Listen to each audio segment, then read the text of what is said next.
I'd like to call the Butte-Silver special meeting for Wednesday, January 29th, 2025 to order. Clerk call. Oh, we got to get checked in first, sorry. Well, that is part of roll call, so once we get in.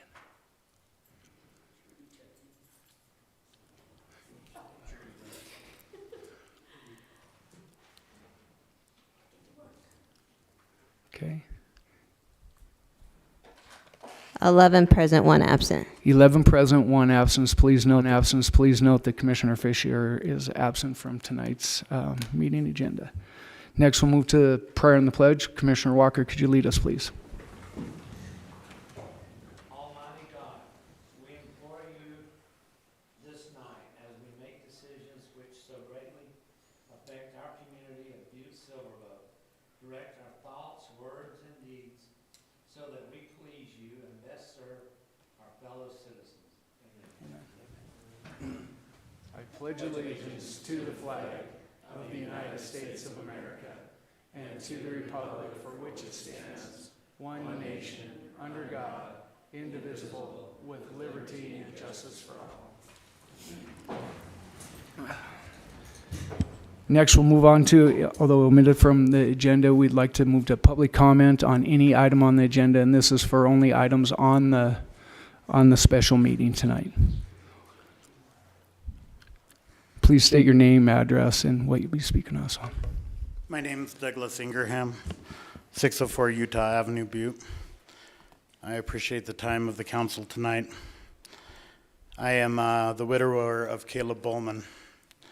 I am heartsick and angry about the recent newspaper article, which has once again opened emotional injuries which had begun to heal over after the sudden and inexplicable death of my husband in August.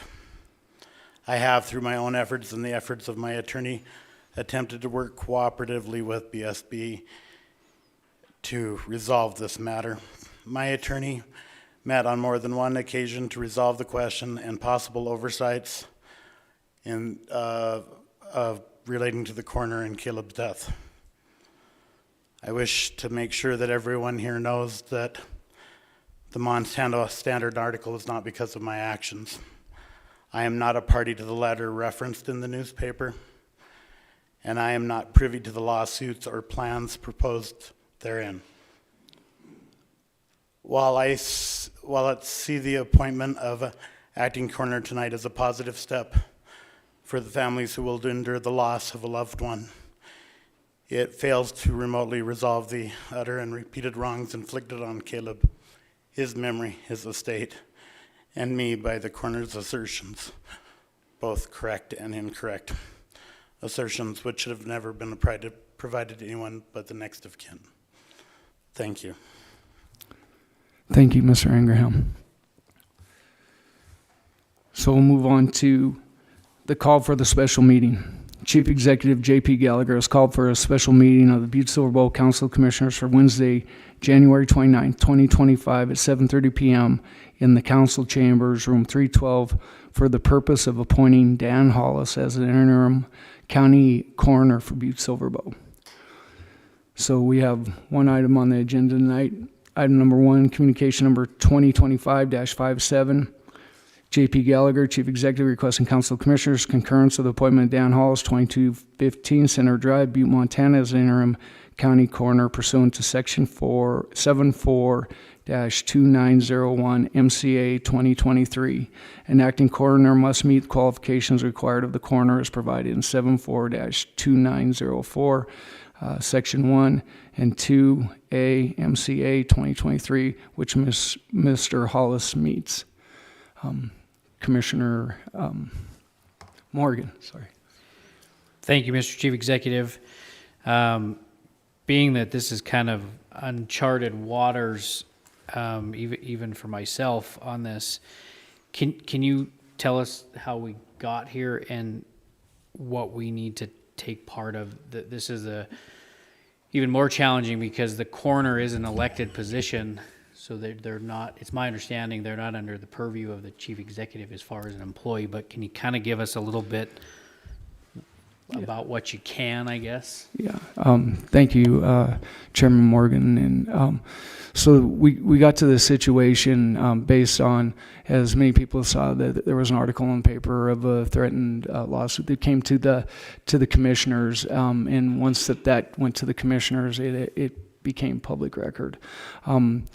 We have had conversations about things that have happened within the coroner's office. And so we, the county attorney and myself, brought in Coroner Lori Durkin and talked to her about some of the things that may be happening and what we can do moving forward. And so there's options that she had under her discretion of, resigning or staying in as the coroner and working through these things, or as we, I volunteered that I would support her volunteering to go on paid administrative leave so that a fair, impartial investigation could happen with that, in which Ms. Durkin accepted that. And I said I would support that move to do that, to put her on paid administrative leave so that we make sure that we're giving her fair due process as well throughout all of this. And so that's where we're at. She is an elected official. I don't have the power to put her on paid administrative leave, but I will defer to County Attorney Enruth to kind of clarify some of the language that goes along with that as well. Chief Executive Gallagher, Commissioner Morgan, yes, we had a conversation with the elected coroner, Lori Durkin, in this matter. Pursuant to statute, section 7-4-2902, section C, when the elected county coroner is a potential party in a threatened action or pending action, it disqualifies them from completing their duties. So after having that discussion with Ms. Durkin and based off of the letter that the commissioners received, the county has perceived that as a threatened action. She agreed to voluntarily step down while the matter is investigated, and because she has voluntarily stepped down at the time, for the time being, we are here pursuant to statute requesting that this commission appoint Dan Hollis as an acting county coroner. Thank you, County Attorney Enruth. And some clarification of, we've struggled to have deputy coroners in the position here, and based on the investigation, there's one of the deputy coroners that may be involved in the investigation as well. So we won't be utilizing them. The third one that we have is relatively brand new and has not even taken the basic coroner's test. So I didn't feel that was anything that we could put that person in. And I talked to her; she's willing to continue on in the capacity that she did under Lori with Dan. And unfortunately, we have a former coroner who accepted my call to talk about stepping into this role in an interim basis. This would be a hired on. He would, what we're asking today do is take the oath of the coroner. It's not replacing until such action that that other action would be taken, that he would be the acting coroner. For the time being, working with Sheriff Lester here, we've had coverage from Jefferson County. Their coroner has accepted to do that. That's all of this. I think there's been questions about costs to this, and there's costs that come with this because we're keeping Lori on pay, and we're bringing Mr. Hollis on as the acting coroner, which will have that. But we do have that in we budget for that, where we have litigation, we have legal costs and things like that allow for those costs to be absorbed into that. If we had to rely on a coroner coming from another county for an undetermined amount of time, the cost could go quite a bit higher than what we're going to absorb here. It's not a position any of us want to be in. I feel for Mr. Ingraham and what he's gone through, and we have had conversations with previous county attorney 5E as she was working through some of that, and we've had to transition to a new county attorney. So as we work through this is the reason that we're where we're at tonight. It's not a comfortable position for any of us to be in, but it's the right position for the protection of our elected official, the county, and also the families that are pending litigation here. So that's the direction that we've gone. So I hope that clarifies somewhat where we're at. And so any other questions of commissioners? Commissioner Morgan. Thank you, Mr. Chief Executive. I just want to make sure that everybody's clear that the communication that's before this body tonight is only to ask for the acceptance or the appointing of Dan Hollis to the interim coroner. It has nothing to do with the other side, Miss Durkin, at all. This is just strictly that. It's not. We're not taking a side on that at all. Right. This is just for that. That's correct. The communication is to accept the interim director position and put him into the position so that we have a coroner for Butte-Silver Bowl. Any other questions of commissioners? Commissioner Morgan. Thank you, Mr. Chief Executive. So with that being said, I would make a motion that we concur with communication 2025-57 and appoint Dan Hollis as the interim county coroner until the investigation is complete. Is that That would be correct. proper? Yes. Okay. I'll make that in the form of a motion. Second. Place this communication on file. Okay. So we have a motion and a second to concur and place on file the appointment of an interim county attorney, Dan Hollis, as county coroner. Is there anything else on the question? Could commissioners?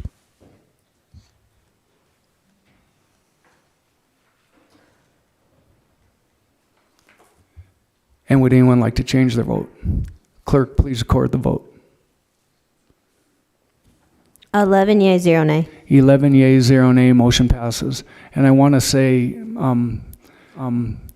my condolences to the families, but also I want to thank Mr. Hollis for his willingness to step in a time of need for our county. So thank you very much for accepting that, Mr. Hollis.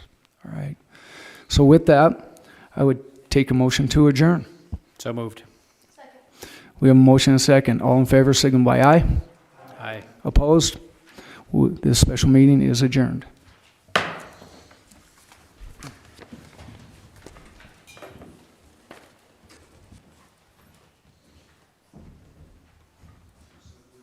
Kayla, do I get to give you a few minutes to reset? Oh, geez, Claire, sorry. We're going to swear in Dan right here. Oh, okay.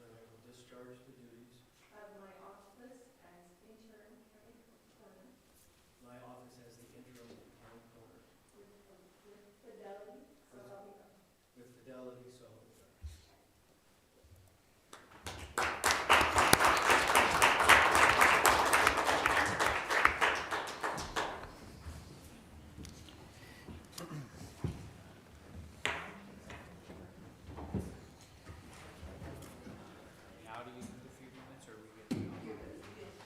Okay.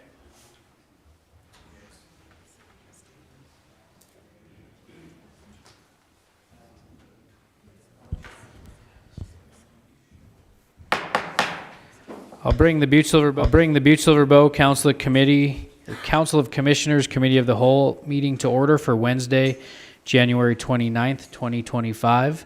Can we please have a roll call? Would everyone please check in?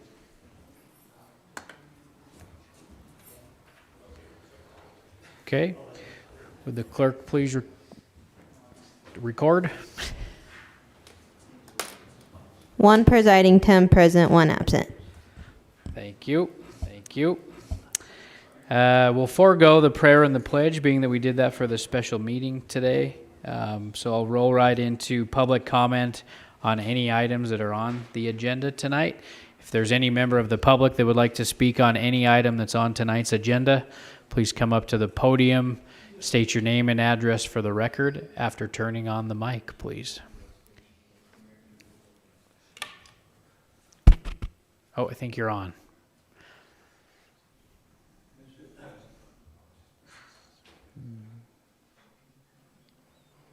Mr. Chairman, Chairman Morgan, members of the council, my name is Evan Barrett.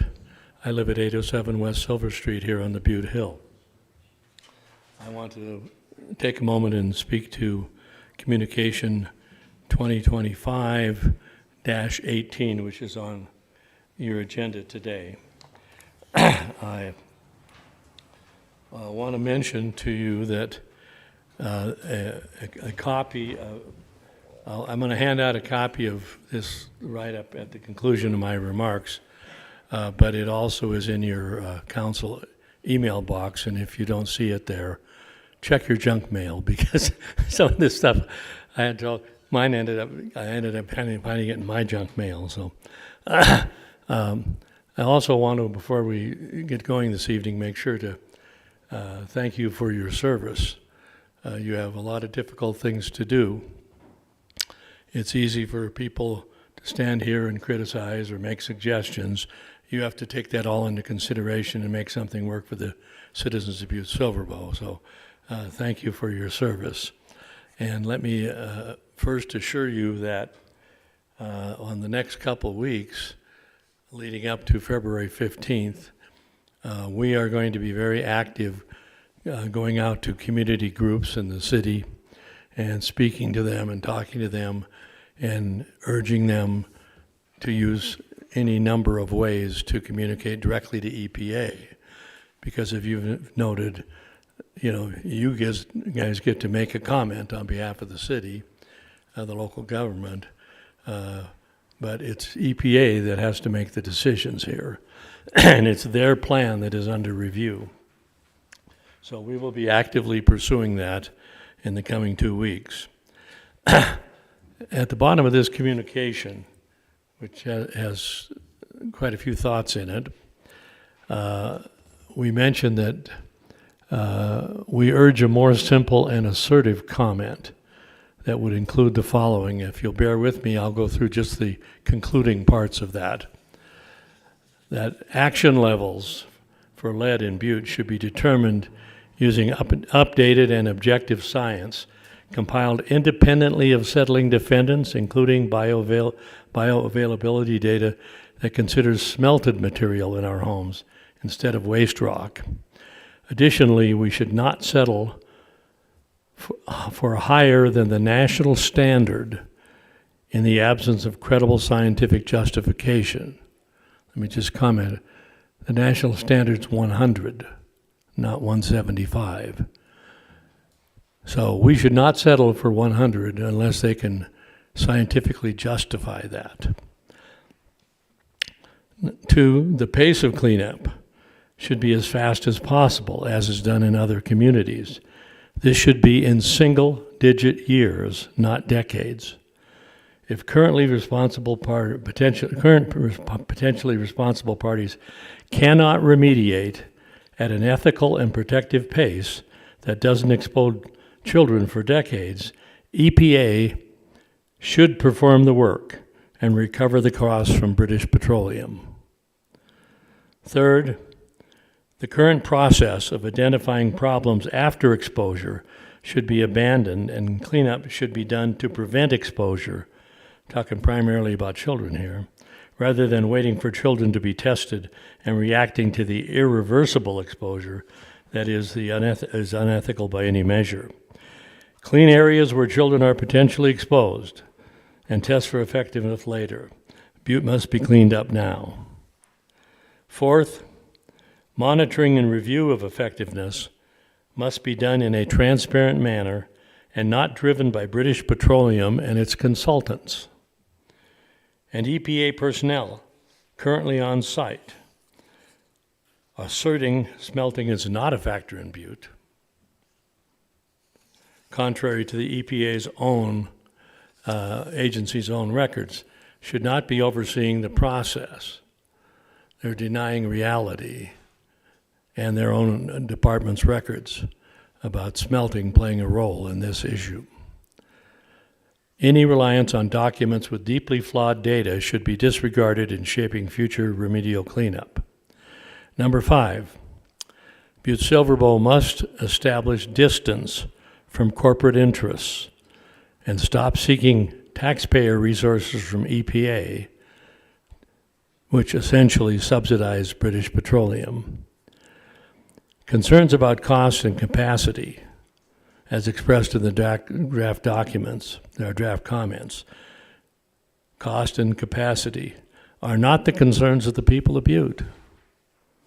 We must insist any implications by involvement that way that our local government played a role in aerial deposition are resisted at every opportunity to ultimately long-term protect our taxpayers. 6, we emphasize any mention of resources to or needs of the local government that imply liability will ultimately be used as leverage against the taxpayers of Butte, in our opinion. This body must resist even the mere appearance of putting Butte-Silver Bowl on the hook for British Petroleum's responsibilities. And number 7, the expanded area to be included should include the entire Summit Valley and all areas impacted by over a century of aerial emissions from smelting. We urge you to consider these items and stand ready to provide more details if necessary. And those are the concluding comments to this, and I'll be glad to hand it out, and as I say, you should have some in your email. Thank you very much for your time. Thank you. Any other comment on any item that's on tonight's agenda from the member of the public? Seeing none, I'll move on to the report of the chair. The only thing that I would report on is the Chinese New Year parade happens this Saturday at 3 o'clock in the rotunda of the courthouse. So it does start up here. If you're looking for something to do on Saturday, please think of joining that. Moving on to section 1, communications. Number 1, communication 2024-579. Angie Mulliken, Public Works Budget Manager, requesting Council of Commissioners concurrence for a public hearing on January 22nd, 2025, for the purpose of amending the fiscal year 24-25 budget to allow for increased expenditures of unanticipated revenue, which is a donation from the Stephen Tomasic estate for the animal shelter remodeling project. As you guys know, we did hold this last week, so I would ask for place on file. Thank you, Chairman Morgan. At this time, I'd like to place on file communication number 2024-579. Okay, there's been a motion made and seconded to place communication 2024-579 on file. Is there anything on the question? Whatever.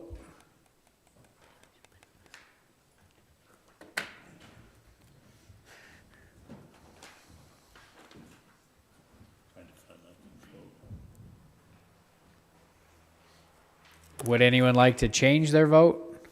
Would the clerk please record the vote? 0 nay. Thank you. Motion passes. Motion passes.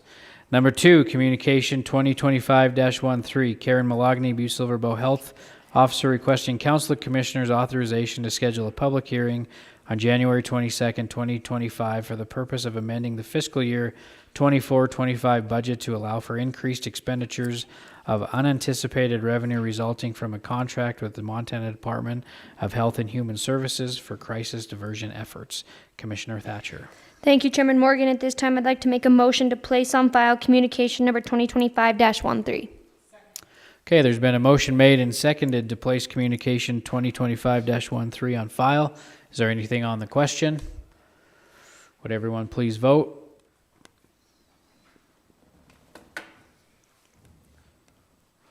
Would anyone like to change their vote? Would the clerk please record the vote?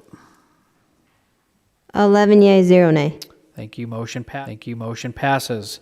Number 3, communication 2025-14. Karen Malogny, Butte-Silver Health Officer, requesting Council of Commissioners authorization to schedule a public hearing on January 22nd, 2025 for the purpose of amending the fiscal year 24-25 budget to allow for increased expenditures of unanticipated revenue resulting from one-time funds to supplement our family planning clinic.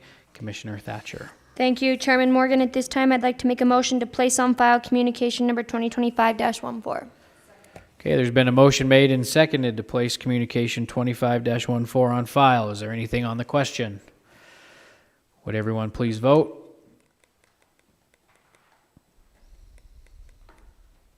Would anyone like to change their vote? Would the clerk please record the vote?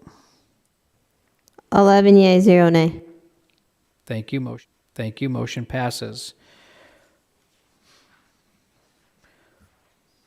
Number 5, communication 2025-18.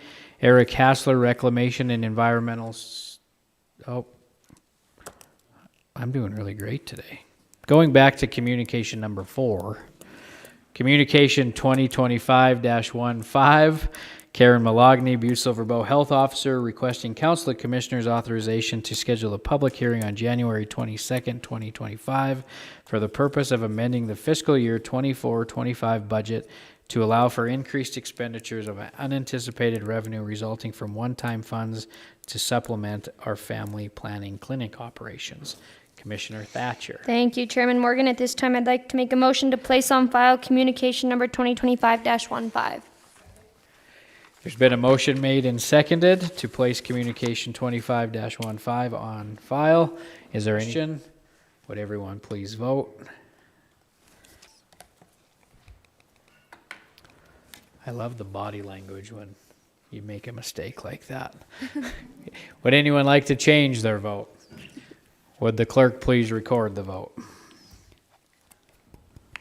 11 yea, 0 nay. Thank you. Thank you. The motion passes. Now, communication number 5, communication 2025-18. Eric Hassler, Reclamation and Environmental Services Director, requesting Council of Commissioners authorization for the Chief Executive Gallagher to submit comments on EPA's proposed plan to amend the remedial action for the Butte Priority Soils Operable Unit, also known as BIPSU proposed plan, October of 2024. There was a revised letter that Mr. Hassler submitted to the council last week. I hope everybody had an opportunity to review it. It was attached to the agenda. And so I don't know if any of the commissioners have any questions. If Mr. Hassler has anything to add, we can, please let me know. Just as a procedural thing, so this letter was asked to be passed to be submitted by February 14th. And so as I've said in other meetings, in order for that to happen, we have a couple of options. Either the communication could be passed tonight as a concur and place on file, which then it would be truly adopted in next week's regular meeting when we go through the consent agenda.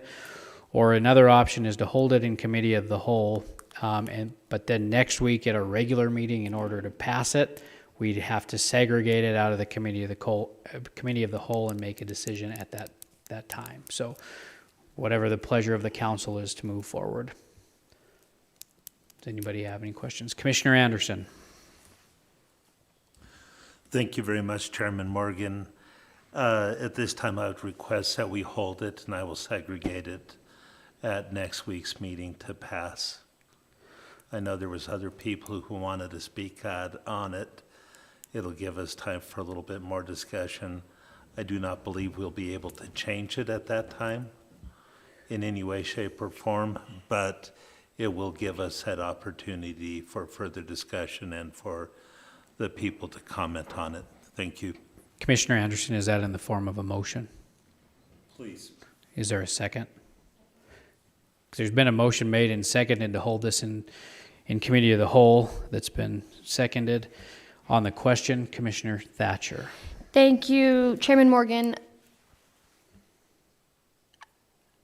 Guess no changes can be made to it, can they, right now anyway?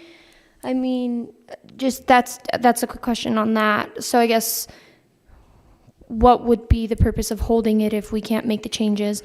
I understand that we have Mr. Barrett here who submitted a great letter from the Butte Watchdogs, but maybe that might be something that if individual commissioners choose to respond to, that might have to be the route we go, right? Because this is something that we can't change right now anyway, because it'll need to be adopted by next week. Thank you, Commissioner Thatcher. Just to clarify that. So changes could be made tonight in the event that people had suggestions to change. The council would have to agree to those changes to be able to put it in writing. And that's what I've always said is it's challenging for the council to write a letter in a meeting because as we're saying things, there's not a scribe that's out there that's taking notes on what it is. So if somebody wanted to change this letter tonight, they would literally have to call up the letter and say, I'd like to strike this language and I'd like to change this language with this, right? And so that could happen tonight. And that was one of the things that I asked people, if you have some suggestions for wording, to work with Mr. Hassler and his department to try to get those changes incorporated into the letter so that as this body is making a vote on it, they know exactly what they're voting on and exactly what the language would be. So as far as holding it in committee of the whole tonight, yes, it could happen. There would have to be another draft letter submitted to the body next week that they would have to vote on.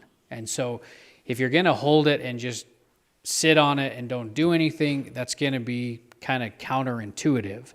But if you're going to submit suggestions to Mr. Hassler, depending on if they add them or not, that's a possibility. But at the end of the day, the council would have to vote on the language that's there.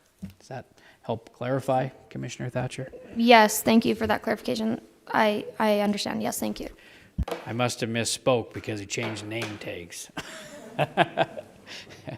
Commissioner Callahan.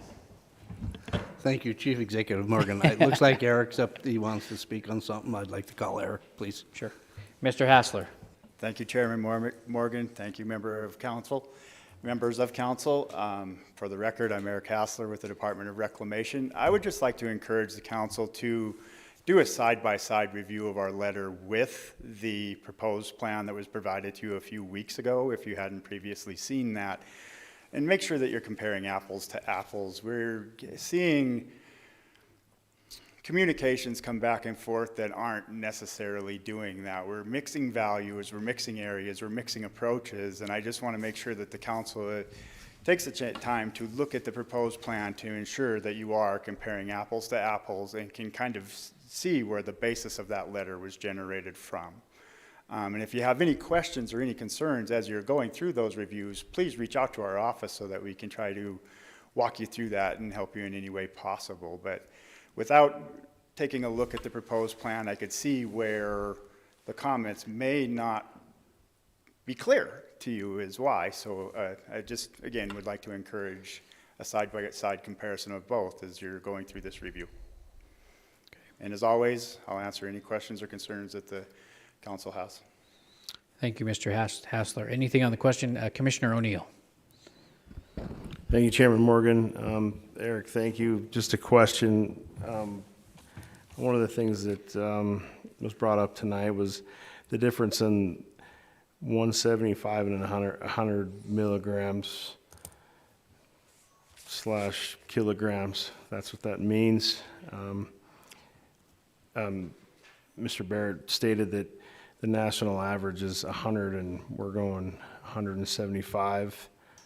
But in the letter, you know, there's two different parts of that, if you will. So one that we're proposing that it's 175, but the actual national average is 100. Could you go in depth on that, please? Mr. Hassler. Chairman Morgan, Commissioner O'Neill, that's why I'm saying please compare apples to apples. A PRG value is not an action level. A PRG value is a value that's utilized by the agency that is plugged into a model to determine an action level that they have deemed effective and safe for the community. Am I going to say that I agree with what 175 is or not? I'm not a toxicologist, so I can't go there, but that's the difference. Is a PRG value is used to determine action level that the agency is determined to be safe and effective for remedial purposes going forward. Okay, Commissioner Thatcher. Thank you, Chairman Morgan. Director Hassler, have you received any communication from council members of any wishes that they have wished to change since you last updated your letter? Mr. Hassler. Chairman Morgan, Commissioner Thatcher, we have not received any correspondence so far. Follow up, Commissioner Thatcher. Nope. Okay, there is a motion on the floor and second. Commissioner Anderson on the question. Thank you very much. I'm sorry, I was looking at something and trying to find the letter. I wanted to thank Mr. Hassler for bringing this up. I will stick to my motion, but just a couple comments on what is said. I think one of the problems that a lot of the people are having, us up here as a commission and a lot of the people who have been coming up here the last few weeks, are some of the inconsistencies. I know it's not your fault. I know that you're doing what you can, and I know that you have all of our best interests at heart. I think some of the changes that you have made are extremely good. I really appreciate changing the 25-year timeline. I don't feel anybody in this room or in this community finds that 25-year timeline to fix some of these issues or to find remedy to these issues is morally right or just in any way, shape, or form. So thank you for changing that. As far as the PRG levels and the others, the EPA is saying that we will clean Butte up to this specific level, but in other documents of the EPA, they say that the safe level is 100. And I think that's what's causing a lot of confusion and a lot of heartache. Personally, before it was a lot higher than the 175, and I think the 175 is probably perfectly fine and healthy. Like you said, I'll echo it. I'm not a toxicologist, and I don't know, but I imagine that it's safe. But when, and this isn't your fault, it's the EPA and the runaway bureaucracy of it. They are constantly changing so many of, and I think we're going to see a lot more of it with the new administration coming in and a new EPA director being confirmed by the Senate today in Zeldin, that a lot of these changes are going to be coming in over the next few months and years. And whenever we have a new administration, all of these numbers change. And so there's no consistency there. And unfortunately, that's making your job a lot harder and everything. So I feel for you there. It's making the job of getting this cleanup done a lot harder also. But I want to thank you for your work in pointing out and segregating some of these items like I asked for a few weeks ago. Thank you for stating that. I tried to get a hold of a few people earlier today, but I ran out of time on a lot of people doing some family business. But unfortunately, I hope that they'll have a chance to come up, and I hope they all had a chance to see this revised letter. And I would encourage everybody out there to please, if you have additional comments that you want, please submit them to the EPA. Please submit them to this body so we can submit them if you don't know how to, or contact somebody who can help you with that process. With that being said, I would just, I guess, call for the vote on it if there's no other discussion. Thank you, Commissioner Anderson. Is there anything on the question? There is a motion on the floor. Commissioner Shea. Thank you, Mr. Chairman. Eric, I took some notes here when Mr. Barrett was talking. Section number 4, and he said EPA personnel currently on site are asserting that smelting is not a factor in Butte. Is that true? Is that happening? Are those conversations still happening? That members of the EPA are stating that smelting did not occur in Butte and is not a factor? Mr. Hassler. Chairman Director Morgan, Hassler. Commissioner Shea. Yes and no. I mean, that's a difficult question to ask. For years, they did kind of hang their hat on the stance that smelting was not a contributing factor in Butte. But as again, when you're talking about the PRG values, that's why 100 was chose for Butte, is they felt it was more rigorous and would give them a more appropriate action level going forward because they considered Butte a multi-sources of lead site. If not, the PRG value could have been 200, which would in turn made a higher action level than the 175. So they took into account the multiple sources of lead that a person may be exposed to in Butte when developing the action level of 175, including smelting, lead-based paint, some of the activities that we do as a community. I mean, there's a multitude of sources of lead. When you get into this game, reloading, I mean, there's a lot. So they put the more stringent value, for a lack of a better way to describe it, of 100 into the model that and then is utilized to determine what an action level, the appropriate action level should be. Okay, on the question, Commissioner Healy. Yeah, microphone on, please. I There just you go. wanted to make a statement. See, some of us here are new. We don't even know how to do, what we need to do to approach you with our ideas. So, I'm going to have to ask somebody to mentor me. So part of why I wanted to continue is because I'm learning, and we're learning, and we don't know how to do the process yet. So it's not a reflection on you as much as it is a reflection on I'm learning, and I need a mentor to show me how to respond to you. Does that make sense? Like, you say to write back to you, or has anybody responded to your plan? I'd like to, but I need to learn how to do it correctly. And I just want to make a statement. That's all. That's all I'm saying. Is part of my vote is based on I don't know how the process works. Sure. Thank you, Commissioner Healy.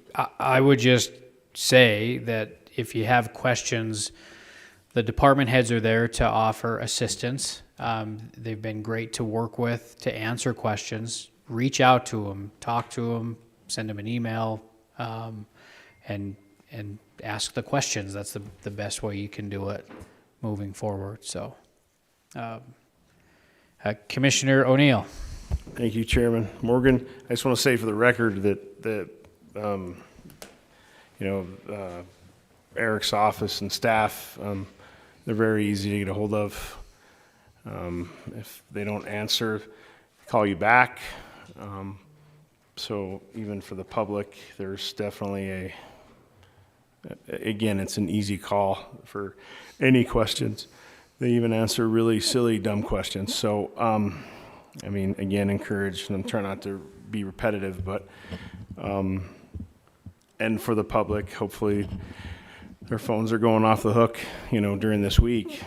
But again, it's an easy source to call and get good information from. So, and definitely thank you guys for that. Thank you. The only thing that I would add to that is I really do appreciate your department and what you've done listening to the comments that this body has received, both email, public comment, and I'm sure off the streets, if you will. And you really did listen to a lot of it. Hence, there was a revision to the letter that was submitted last week that did clarify a few things that some people had some questions on. So thank you and your department for listening to that.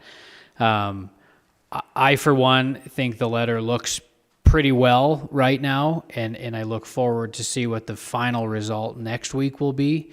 if it's changed. But again, I would encourage people that we've got to have something in writing that we're going to be adopting, because next week is the opportunity to pass this thing. So don't think that just because we're holding it in abeyance that the thing's going to right itself, because it's not.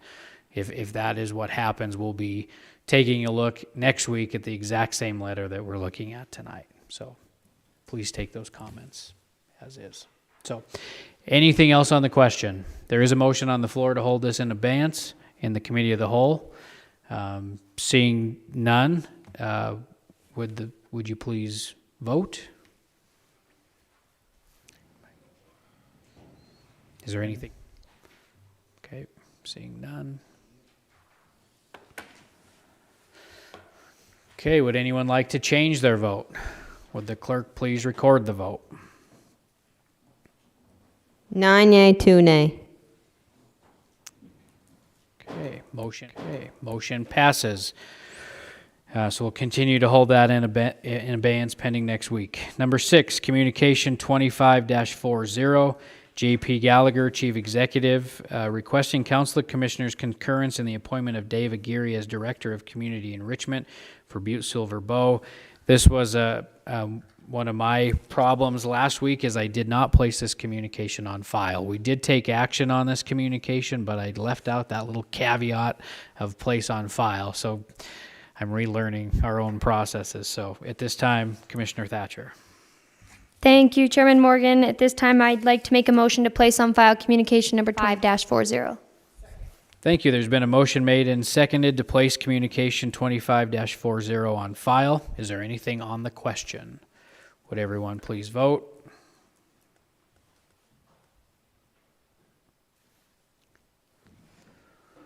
Would anyone like to change their vote? Would the clerk please record the vote? 11 yea, 0 nay. Thank you. Motion passes. Moving on to number 7, Communication 2025-48. Karen Burns, Community Development Director, requesting Council of Commissioners authorization to schedule a public hearing on February 5th, 2025 regarding a grant from the National Park Services in the amount of $750,000 for the addition of unanticipated revenue to the 24-25 budget. We'll continue to hold that in abeyance pending the public hearing on February 5th. At this time, I would ask for any public comment on any public matter that's not on tonight's agenda. If there's any member of the public, seeing none, I would ask for a motion to adjourn. There's been a motion made and seconded to adjourn. Anything on the question? Everybody say aye. Opposed?